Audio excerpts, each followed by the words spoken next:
আমি বহুত শুভেচ্ছা জনাইছোঁ আৰু অসমীয়া নৱবৰ্ষৰ বহুত বহুত মৰম যাচিলোঁ লগতে উপস্থিত জ্যেষ্ঠসকললৈ মোৰ শ্ৰদ্ধা জনাইছোঁ সেৱা নিবেদিছোঁ আৰু আটাইলৈ বহুত বহুত মৰম যাচিছোঁ বাকী ভালনে সকলোৰে বিহু কেনেকুৱা গৈছে বাৰু মজা গৈছে মোৰ খুব ভাল গৈছে কাৰণ এই বহাগ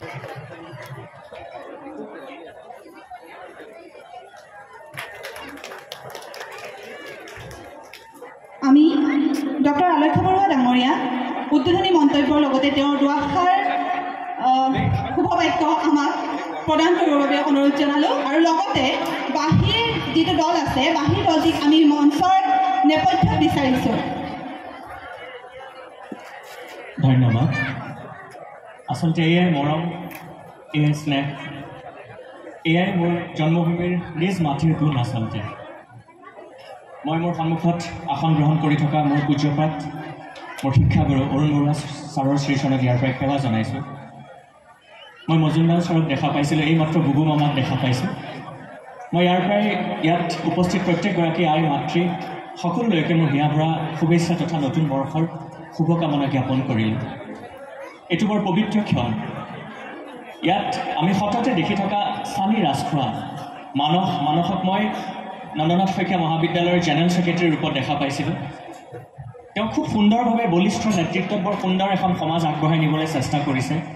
মোৰ শ্ৰদ্ধাৰ ইউচুফ দা আছে ইয়াত, দীপিকা বা, মোৰ অভিভাৱক আমাৰ সকলোৰে চিনাকি নীলোৎফাৰ ৰহমান দা। নীলুদা আচলতে মোৰ আজন্ম অভিভাৱক। মোক কাণত ধৰি ধৰি তিতাবৰত আগবঢ়াই লৈ গৈছিল।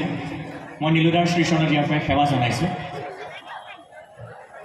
আজি এই পবিত্ৰ ক্ষণত মোৰ অকণমান মনত পৰিছে আমি ডক্টৰ ভূপেন হাজৰিকাদেৱক চিকিৎসা কৰাৰ সৌভাগ্য হৈছিল। সেই মুহূৰ্তত বৰদেউতাই মোক এটা কথা কৈছিল। তেওঁৰ লগত বহুত কথা পাতি থাকোঁতে তাৰে এটা কথা মোৰ ৰিণিকি মনত পৰিছে। আচলতে মনত ক্লিয়াৰলি পৰিছে, তেওঁ কোৱা বাক্যটো সম্পূৰ্ণ মোৰ মনত নাই। তেওঁ মোক কৈছিলে যে আলক্ষ্য, মোৰ বহুত গানৰ ভিতৰত কেইটামান গান মোৰ বৰ মৰম লাগে, কাৰণ সেই গানকেইটাই মই এখন সমাজৰ দলিল হিচাপে লিখি থৈ গৈছোঁ। তেওঁ লিখি থৈ গৈছিল যে বহাগ মাথো এটি ঋতু নহয় এটি মাথো গীত, ই অসমীয়া জাতিৰ আয়ুস ৰেখা, গণজীৱনৰ ইশা। এই যে আয়ুস ৰেখা শব্দটো তেওঁ লিখিছিল আমাৰ সংস্কৃতিৰ এই যাত্ৰাটোৰ আয়ুস ৰেখাই কৈছিল। বৰদেউতাই কৈছিল যে তেতিয়াই এই আয়ুস ৰেখাৰ মৃত্যু হ'ব যেতিয়া আমাৰ সংস্কৃতি শেষ হ'ব। আজি এই অনুষ্ঠানটিয়ে বিহুক আকৌ মান্যতা প্ৰদান কৰিছে, আমাৰ সকলোৰে ওচৰত ইয়াক উপস্থাপন কৰিছে। গতিকে প্ৰত্যেক ইয়াত উদযাপন সমিতিক মই শুভেচ্ছা জ্ঞাপন কৰিছোঁ।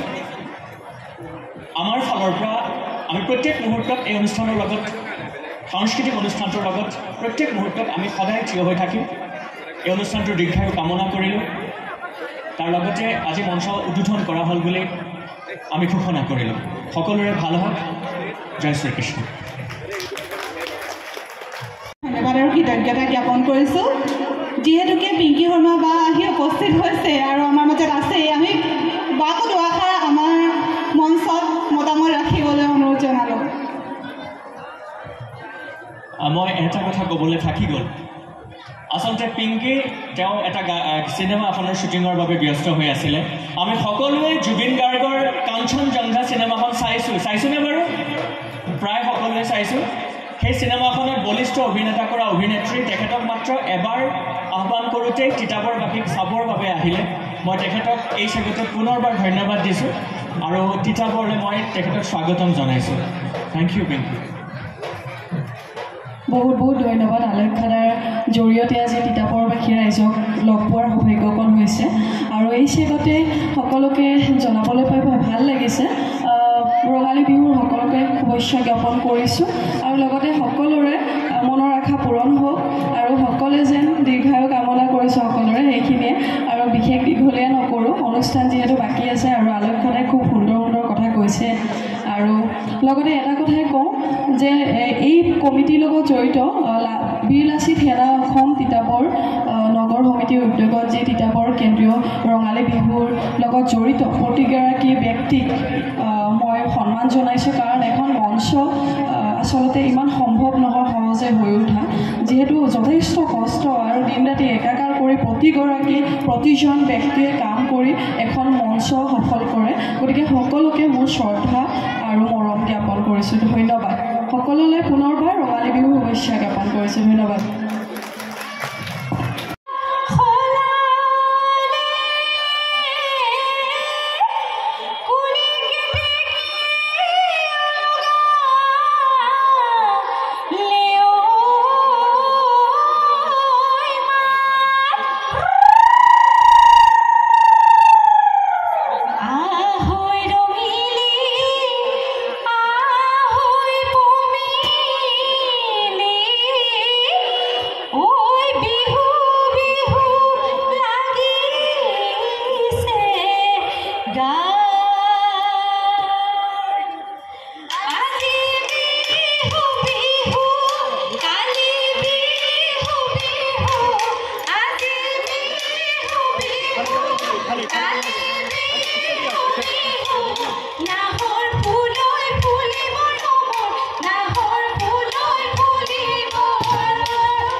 গোৱা নাই মইনা বাখৰৈ হুঁচৰি ঘটিয়াই গৈ মইনা বাখৰৈ হাতে মেলি মেলি মইনা বাখৰৈ নাচিম বুলিছিলোঁ মইনা বাখৰৈ হাতে মোৰ ধৰ